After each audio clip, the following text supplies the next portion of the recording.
जो इंसान बस एक ही बारी में हमारे दिल में जगह बना लेता है, फिर दिन रात हम उसी के बारे में सोचकर वक्त बिताने लगते हैं। या फिर हम जिस इंसान या जानवर को वक्त देने लगते हैं वो धीरे धीरे हमारे दिल में जगह बना लेता है। लेकिन कुछ लोग ऐसे भी होते हैं जिन्हें हम जिंदगी में तो जगह देने की कोशिश करते हैं लेकिन दिल में जगह नहीं बना पाते। अब इन दोनों केसेस में किसी का आपके दिल पे कब्जा कर लेना, मतलब किसी का आपके दिल में जगह बना लेना और आपका उसी इंसान के बारे में सोचते हुए वक्त बिताना स्पेस टाइम थियोरी को साबित करता है। अब ये तो बात हुई आपके छोटे से दिल की, लेकिन ये थ्योरी आपके दिमाग पे भी अप्लाई होती है, जिसका रिफ्लेक्शन आप ही के पर्सनल हैंडराइटिंग में रिफ्लेक्ट होता है। क्या बात कर रहे हैं? आई नो कि आप में से ज्यादातर लोगों को यकीन नहीं आ रहा होगा, तो कोई गल नहीं, मैं अभी इस थियोरी को साबित कर देता हूं।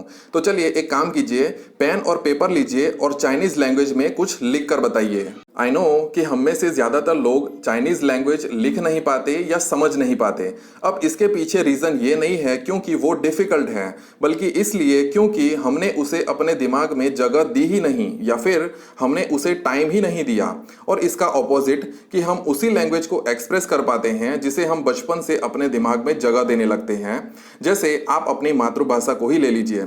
अब इस लिखावट के पूरे साइंस में आप क्या लिखते हैं उस पे नहीं, बल्कि आप कैसे लिखते हैं, मतलब कंटेंट पे नहीं बल्कि फॉर्मेशन पे फोकस किया जाता है, जिस पे हर कोई फोकस नहीं करता।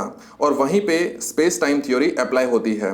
अब इस थियोरी को एक्सप्लेन करने के पीछे का रीजन यो है कि हमारी लाइफ में सभी चीजें एक दूसरे से कनेक्टेड है और ये इंडिविजुअल पे भी डिपेंड करता है कि आप इसे कितनी गहराई तक सोच पाते हैं। तो चलिए इस लिखावट की थोड़ी गहराई में जाते हैं और इसके डिफरेंट डायमेंशंस को समझते हैं। तो गाइस, जैसा कि आपको यहाँ पे व्हाइट एरिया दिख रहा है, so that is nothing but a space. Okay, अब यहाँ इस स्पेस में अगर मैं यहाँ पे एक सर्कल ड्रॉ करूँ तो जिसे मैं नाम दे देता हूँ ए, और यहाँ पे एक दूसरा सर्कल मैं ड्रॉ कर देता हूँ लाइक दिस। तो अगर आप और ले से ये जो सर्कल है तो ये है सर्कल बी। तो जैसा कि आप देख सकते हैं कि यहाँ पे जो दो सर्कल है, तो इसमें से जो पहला वाला सर्कल है तो इसमें जो स्पेस है तो वो सबसे ज्यादा है कंपैरेटिवली दिस सर्कल बी। तो इसका मतलब क्या है कि इसको मुझे ड्रॉ करने में जो टाइम है, तो टाइम एक तो पहले ज्यादा लगा है तो इसको ड्रॉ करने में कम टाइम लगा है, राइट। तो अब ये जो सेम फिलॉसफी है तो आउटसाइड वर्ल्ड में भी अप्लाई होती है। जैसे कि आपको इंट्रोवर्ट एंड एक्सट्रोवर्ट के बारे में पता होगा। तो now let me ask you one simple question कि इंट्रोवर्ट एंड एक्सट्रोवर्ट में से कौन से इंसान को सबसे ज्यादा स्पेस की जरूरत होती है। तो जैसा कि आपको पता है कि इंट्रोवर्ट एंड एक्सट्रोवर्ट लोग जो होते हैं, तो अब दोनों के जो नेचर होते हैं तो बहुत ही डिफरेंट होते हैं।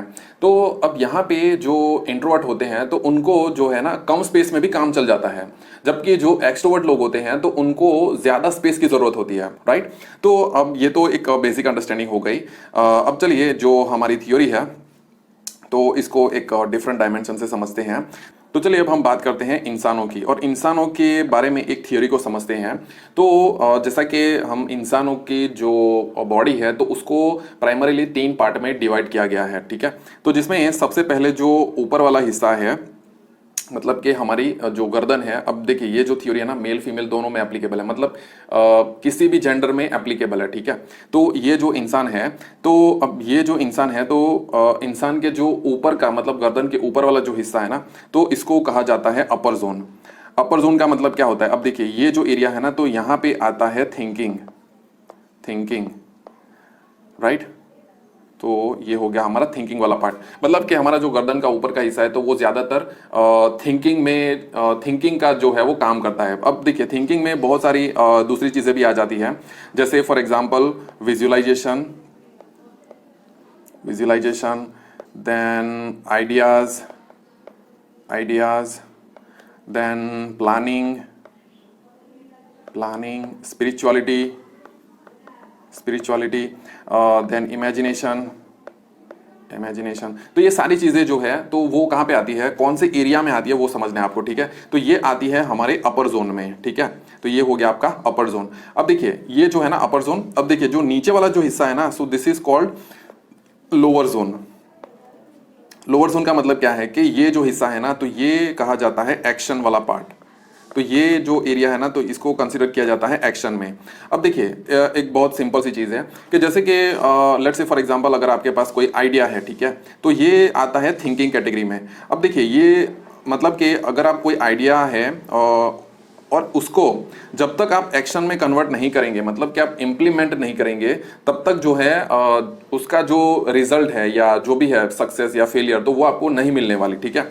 और लेट्स से कि इन मैक्सिमम केसेस जब हम हमारी जो थिंकिंग है, हमारी जो आइडियाज़ है, फिलॉसफी है, स्पिरिचुअलिटी है, तो इसको जब हम एग्जीक्यूट करते हैं, मतलब कि एक्शन में कन्वर्ट करते हैं, तो इसकी जो हमें बाय प्रोडक्ट के तौर पे हमें मिलता है मनी, राइट। तो जो बाय प्रोडक्ट है तो वो हमें मिलती है मनी। और मनी के साथ भी जितनी भी जो मटीरियलिस्टिक चीज़ें हैं ना, गाड़ी, पैसा, बंगला, तो ये सारी जो चीज़ें हैं तो वो कहाँ से मैनिफेस्ट होती है? एक्शन से होती है, ठीक है। हमें एक्शन लेना ही पड़ता है। तो अगर हम एक्शन लेंगे तो ही ये जो सारी चीज़ें हैं तो वो हमारी लाइफ में रियलिस्टिक चीज़ें जो है तो हमारी लाइफ में मैनिफेस्ट होगी। अब यहाँ पे देखिए लोअर जोन सेक्स के लिए भी अप्लाई होता है एंड स्पोर्ट्स के लिए भी एप्लीकेबल है।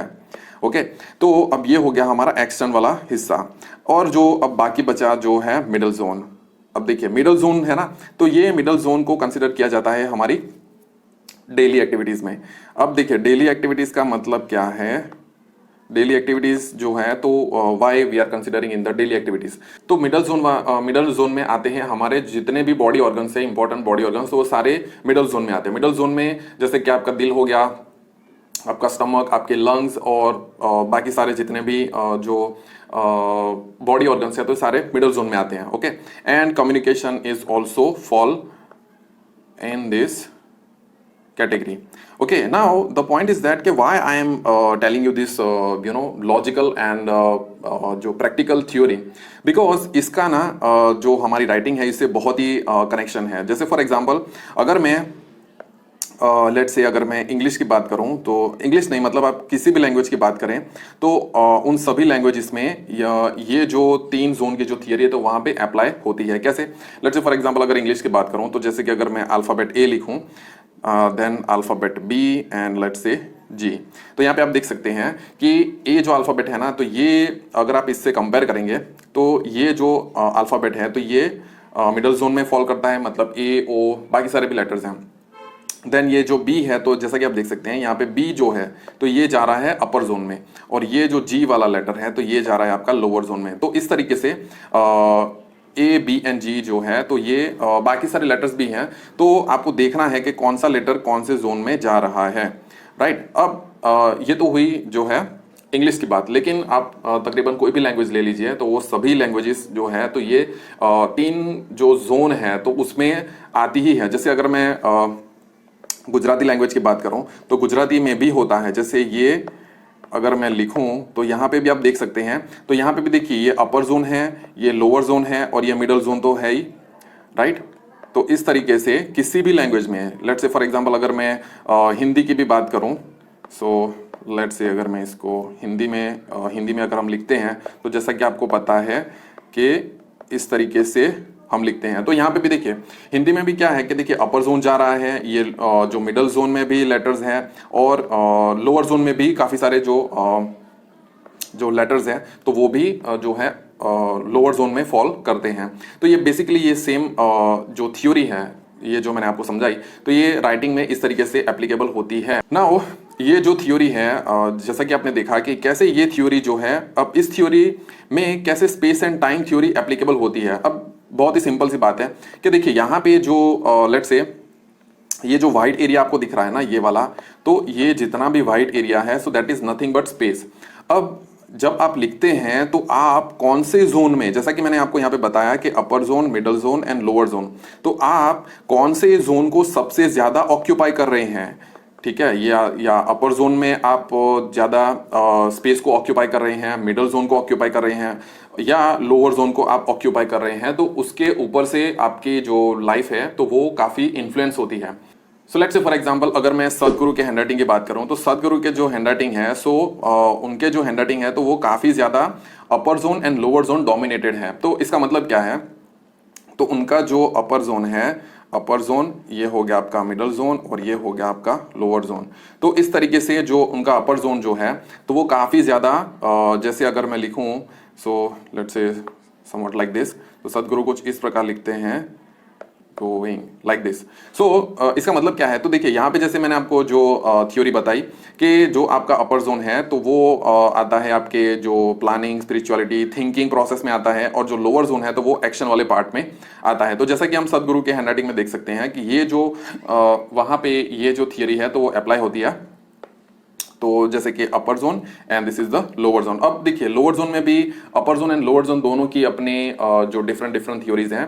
तो अब लेकिन डेफिनेटली ये सारी चीजें जो है आपकी लाइफ में मैनिफेस्ट होती है। इट डिपेंड्स ऑन कि आप उसको कैसे सॉरी आपके जो है लेटर फॉर्मेशन कैसे बन रही है, उस पे सारा जो है डिपेंडेंसी होती है। सो उम्मीद है कि आपको जो है ये जो स्पेस टाइम की थ्योरी जो है तो समझ आई होगी।